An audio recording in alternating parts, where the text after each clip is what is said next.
Have you ever met that one player who just never loses the ball? You could pass it to him surrounded by defenders, and somehow he gets out of it clean, or at least wins a foul in a perfect spot. Coaches trust him and therefore teammates pass to him more.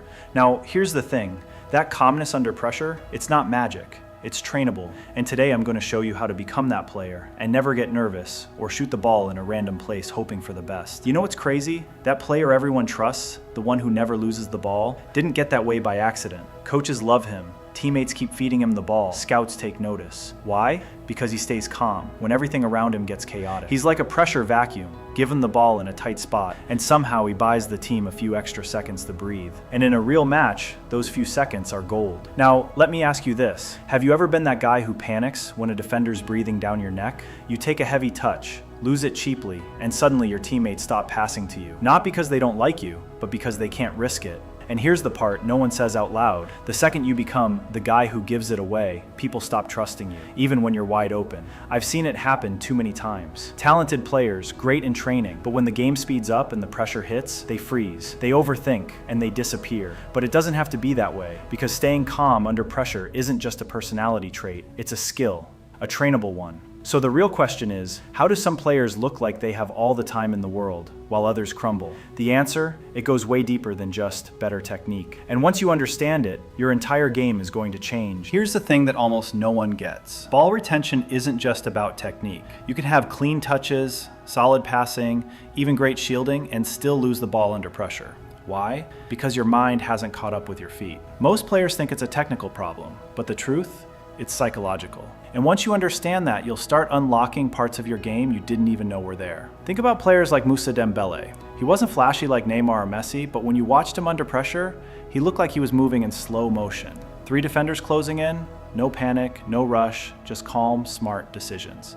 He didn't fight pressure, he absorbed it, and it made even elite defenders look average. Now get this, science actually backs this up. There was a study done on elite footballers versus amateurs under pressure.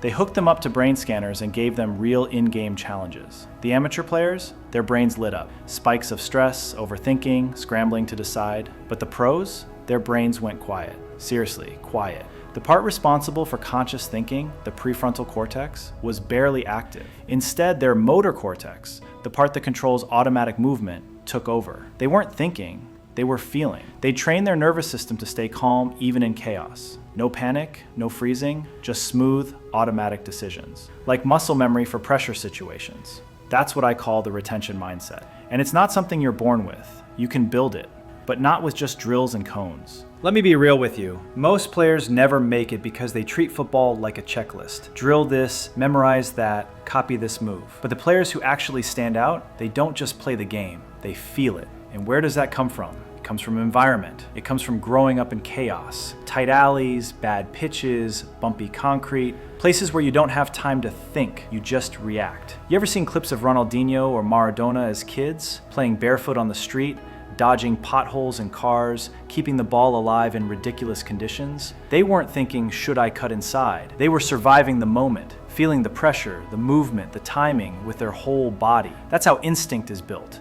Not from a textbook, not from watching tutorials, but from hundreds of hours in messy, unpredictable situations. And here's where most players go wrong. They train in clean, controlled environments where everything's perfect. Flat turf, perfect cones, no chaos. Then they step into a real game with real pressure, and it all falls apart. Their body freezes, their brain panics, because they've trained for control, not for feel. If you want to be the player who stays calm when everything explodes, you have to get used to chaos. You have to teach your body how to recognize pressure without panicking, to feel space, not just see it. And that's something drills alone won't give you. Here's the biggest mindset shift you'll ever make in football. Pressure isn't your enemy, it's a message. It's your environment giving you clues. Where defenders are, where space is, what option is about to open. Most players panic the moment pressure shows up. They feel it as danger. Elite players, they read it like a language. And that's not talent, that's proprioception.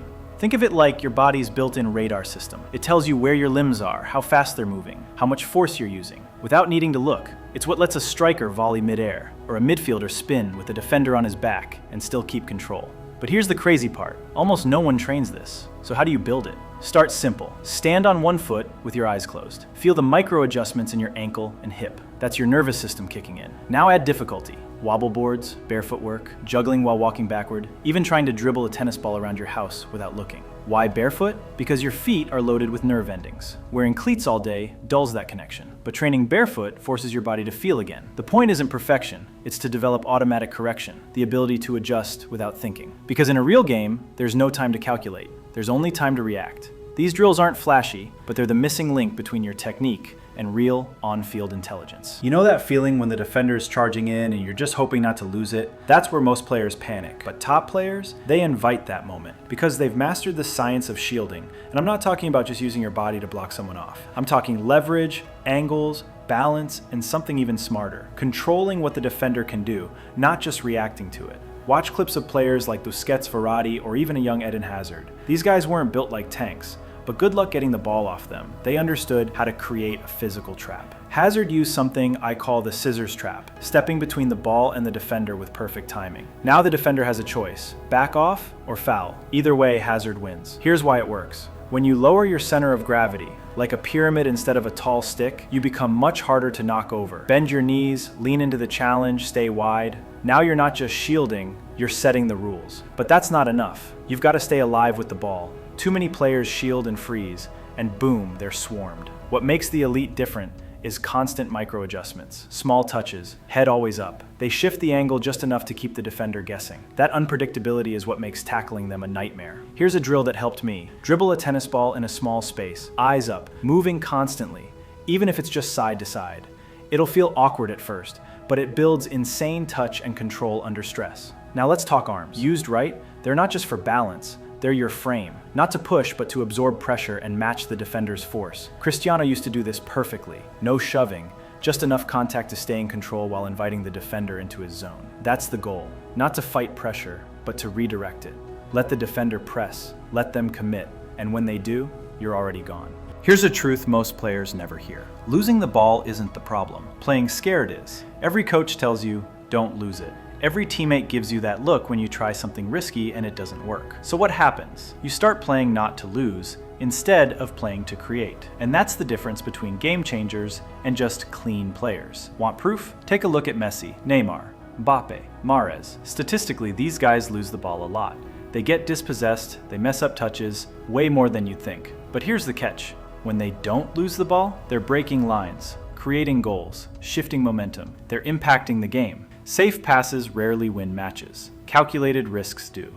Watch young players like Lamine Yamal. In one half, he might lose the ball 7 or 8 times, but every time he gets up, he asks for the ball again. No fear. And then boom, one breakthrough run that changes the entire match. That's not arrogance, that's intelligent risk. Because the smart players don't just take random risks, they take them in the right zones. Lose the ball in the final third? Fine, your team can press and recover. Lose it near your box? Now that's a problem. Top players understand this. They know where to experiment and where to stay sharp. So here's your new mindset. Stop asking, what if I mess up? Start asking, what if this unlocks something? Because even if you lose the ball, if you're doing it while trying to create, you're becoming the kind of player coaches trust when it matters. So the difference between getting lost under pressure and owning the moment comes down to what you do when no one's watching. So train sharp, train where it's uncomfortable, and most importantly, train to feel the game, not just play it. Because the calmest player on the pitch is always the one who's prepared for the pressure.